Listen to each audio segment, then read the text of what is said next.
Hey everybody, Josh down here at Advantage One today with an 8311RLSS Flagstaff. They're all the different alphabet soup of the model numbers in the RV industry. People sometimes go, what do those numbers mean? The numbers and letters sometimes literally mean almost nothing. There actually is rhyme and reason to this one though. 8 means 8 foot wide, 31 means 31 foot box, rear living, super slide. The RV is in, I think, okay condition. It's in okay condition. It's perfectly campable right now as it sits. There's two areas where it has seen some water exposure in the past. Both of these lower front corners, I'm sorry, I'm in reverse view mode over here. Both of the front corners up here have seen some very minor cosmetic impact damage, and I know that sounds super scary. We're gonna look at that first. We're gonna hop inside, show you around. We'll find out if it's the right one or not for you, if it meets your expectations, if it meets your comfort level, and if not, we certainly have some other options here for you. But I think there's some decent life left in this one right here. It's not something that I think really needs a lot of work in its current state. I think you just need to keep up on it and know what you're buying before you get into it. That's our goal here. Okay, so I said a scary thing, impact damage. What do I mean by this? The shell of the RV, not affected. Something just caught the skirting on both front sides of this. I'm not exactly sure what.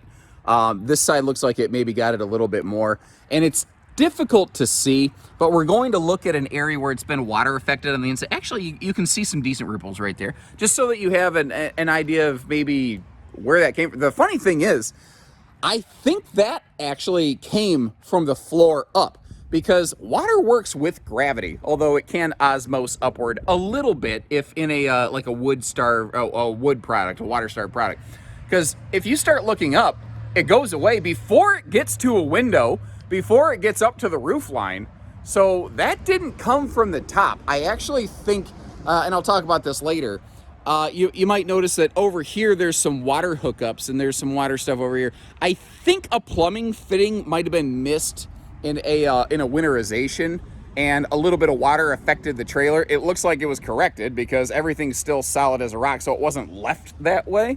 And again, I don't really know what bumped the front of this, but there's bumps on both front corners. Both rear corners look fine. I suppose as long as we're out here and have the baggage door open. I want to point out, because if you look down in here, this looks kind of rough. They actually, there we go. They put a floor covering down on top of the original flooring right there. Is that solid though? Yeah, okay, that's solid. I was just wanting to make sure that I didn't miss something initially. So you can pull that covering out. You might need a decent dusting underneath and it would be okay. All the original grill stuff is here, and actually looks like there's a whole mess of accessories inside of this from the previous folks. So let's get that part of the chat right out of the way right away. I first noticed it, actually, well, by the front door. We'll come back to that. But here in the bathroom, if you're looking, there's a little bit of just discoloration here. Now, some of what you're seeing is actually just a shadow from the door and from all kinds of different light sources. But that is discolored flooring right there. I started kind of trying to trace it down best I could, because it's still solid flooring. And I mean, there's no symptom of it in here, partially I think because the flooring in here is carpeted. But I think what might have happened is there's probably like some little water check valve or something like that around here. Maybe something failed on a winterization. I'm not sure, because when you come back up here, you don't see any of that. And again, it's super minor. It's all solid back there. But if I see something, I try to say something. I also noticed, pardon my dirty footprints, I really used the welcome mat to its fullest extent today. Something similar here by the entry door. It's possible maybe that got left open and it rained a little bit. There is the slightest, and I mean, I can't even demonstrate any level of flex on camera. I can just feel the slightest amount of give under my feet right there. That's about it. Hold on. Nope, now I'm seeing something I missed. How did I miss that? I mean, that's staring me right in the face. So there's been a compromise in this rear corner. That's probably what happened by the door. Yeah. Okay, so my guess is the rear termination strip right here actually had seen a void in the seals, which is fancy talk for it had a leak.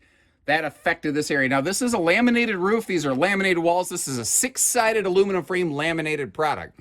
So it affected that area, worked its way down the walls a little bit, and affected the floor back here just a touch. Okay, I apologize I didn't quite catch that initially, but at least before this video was done, you had an idea. So the question then becomes, is that, you know, a spooky factor for you? Is that a big deal, big kind of problem sort of thing right there? Those are residential replacement recliners. Those are not the chairs that came with this camper. Sorry, saw something shiny there, had a squirrel moment. And if those are deal breakers, fully respect it. That's why we put that stuff right out there. If they are, at the very least, hit the like button on our video just to reflect that you appreciate the good work that we've done for you today. And if for the right money, you may still be interested, give us a call, finish up the video. There's a lot of good to be had here. Like I said, those recliners, that's a hide-to-bed sleeper sofa, a traditional inner spring variety, if I'm looking at that correctly. And this is all the original electronics here, and actually, and then some, because over here, this was, this is AM/FM CD DVD, yeah, baby. And then this would be like an XM radio receiver. Rockwood was one of the few manufacturers that ever did a factory install, kind of prepping you for that sort of thing. This was made before we had the 90-inch flat screen televisions, brother. Like Back to the Future, watching 4 channels picture-in-picture simultaneously with voice activation and kung fu grip. It looks like they also did a little digital TV conversion on this, because when this RV was made, everything was still analog. So they did the like antenna little upfit job right there. We are 6.5 foot tall inside as I'm eyeballing this right here. That is an 6 cubic foot gas electric fridge freezer 2-way. And where do we want to begin all this? Some pretty decent kitchen storage considering it's a rear living room. Let's start right down here. Oven looks good, drawers to the floor. Really, I think the only thing this one would kind of benefit from is like a little wastebasket space, but it does have a hangover breakfast bar. You may have noticed one bar stool there, depending on how I flew around the video so far. The other bar stool is actually up in the bedroom. I guess that's where they decided to transport those. It works. Nothing wrong with that. There you go. Free-floating table and chairs, by the way. Well, free-floating. The table is screwed down. The chair's free-float. That is one of those phrases that kind of, I think it's confusing. Like, this is called a free-floating table and chairs, even though the table's not technically free-floating. I think you get what I mean, right? Anyway, back to the bathroom. One of the first things I want to touch on up here is that bigger, like, XL Max Air vent fan, giving us some good time airflow. And you've got, like, double hanging closet space in this bathroom here. That is something that Rockwood was always really, really good at, continues to be good at even today. I'm not sure exactly what this is. I'm guessing maybe it's a hanging towel rack. It's a little PVC contraption that folks kind of made up. I'm not sure where you would set it in this bathroom, although actually, you know what? Setting it in the shower, if you've, you know, been out in the lake, or the kids have been playing in the sprinkler or something like that, a little place to dry off some bathing suits. That's actually not stop it. Okay. Not really a bad solution is what I was getting at. Another hanging closet space over here, by the way. Big sink that adult hands can actually fit into. And I like that dedicated shower space. Lilu Dallas Multipass shower space. Why do I love the movie The Fifth Element so much? It's not like it's necessarily an amazing movie. I love that movie, though. If I ever see that on TV, I will put it there and I will hide the remote and tell my wife she had it last and I can't find it. You may have guessed by this story, that is not my wife's favorite show. Again, I'm eyeballing this. Pretty sure that is a Camp Queen bed. It might be a True Queen. I don't believe this is. But there's room for a True Queen in here. You just do a little butt scoop boogie around the wall. And that old traditional flip-up countertop, put a small TV on a stand up here in the corner entertainment center. Although you could easily not use that and just finagle some kind of wall mount if you really wanted a TV in the bedroom as well. It doesn't look like it was really used by the previous folks. Now, before we move on too far, I want to draw your attention up to the awning fabric. Actually, I'll zoom you in up there a little bit. The awning fabric has a couple tatters on it, likely due to the age and the weathering that it's seen. The hardware and everything looks okay. The awning actually still looks functional. It's just got a couple flaky spots. Again, I think that is kind of par for the course here. It works. It's got a couple little battle scars. She's a few years old. Frankly, I think my car has more battle scars than this thing has. I'm not proud to admit this, but I was so excited to go get a pizza about a month ago. My wife invited her mom up for dinner, and we just ordered pizza, and I was ready for pizza. I don't know why, it just sounded good. I backed out of our driveway pretty quickly, and I'm not used to somebody being parked behind me in my parking spot at my house. You know, it's usually just me and the wife.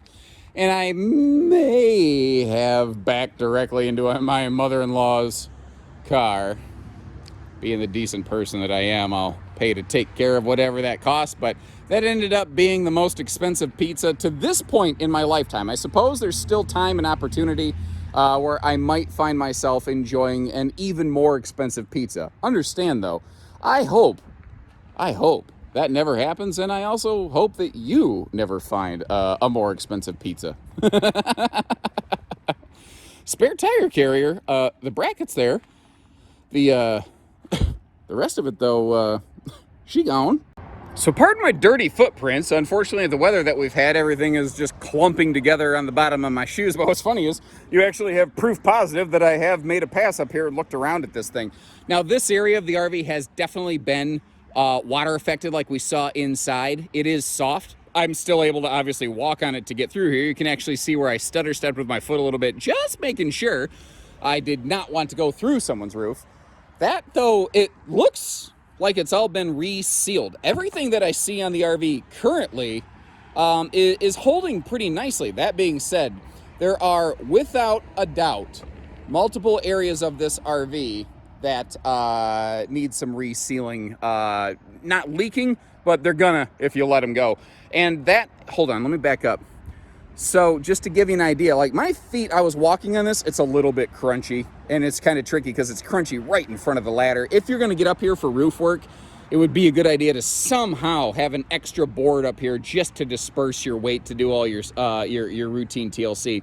But it's kind of bubbled, it's crispy and crunchy from like here to here, just to give you an idea. It sounds like a Butterfinger commercial. Crispy, crunchy, no, what was it? Crispy, crunchy, crispity. I don't know. What was that Butterfinger commercial? Like Bart Simpson. You know, you can't, what? You know what I'm talking about, right? Oh man, I'm getting old. I got Halfheimer's disease. I can only remember stuff half the time. Anyway, back to the RV and not the Butterfinger commercial. See the condition of these seals? Like, it's sealed right now, but I wouldn't give that another year. That's pretty much what the rest of the seals up here on the roof look like. Whether it's the front termination strip, the skylights, I think this RV, given the condition, given the things that we've seen on it, would benefit from a full peel and seal. And the phrase full peel and seal, by the way, doesn't mean this RV needs a new roof, although I think it could be argued that there is an affected area back here that could use some work. With this being a one-piece laminated roof, though, that is a little bit trickier unless you're a very skilled tradesperson and you're good at cutting out chunks of something that's laminated and rebuilding a good structure inside of it. I wouldn't go messing with that. I've known some people that can do that, actually. I've learned that there's quite a few very skilled people out there with a lot of talent that I lack. But what a peel and seal means is just all of this old sealant needs to get dug up off of there, which there's no easy way to do that. That stuff is designed to not come off the trailer. With some effort, some elbow grease, you can get it off of there, clean the area, and then put down new beads of sealant. I think it'd be a very good idea if this RV enjoyed that kind of experience before getting left out again for the winter. So, would you use this for towing? Would you use it for parking? Like, how do you envision yourself using this one? I always like hearing that kind of thing. It helps me kind of make sure I'm staying into the modern mindset in the RV industry. Because I see these things all day, every day. They get a little blurry to me. Sometimes it is nice to kind of hear your take and your point of view on stuff. So let me know. Short of that, Take care, stay safe, have fun, and have an A1 day, everyone.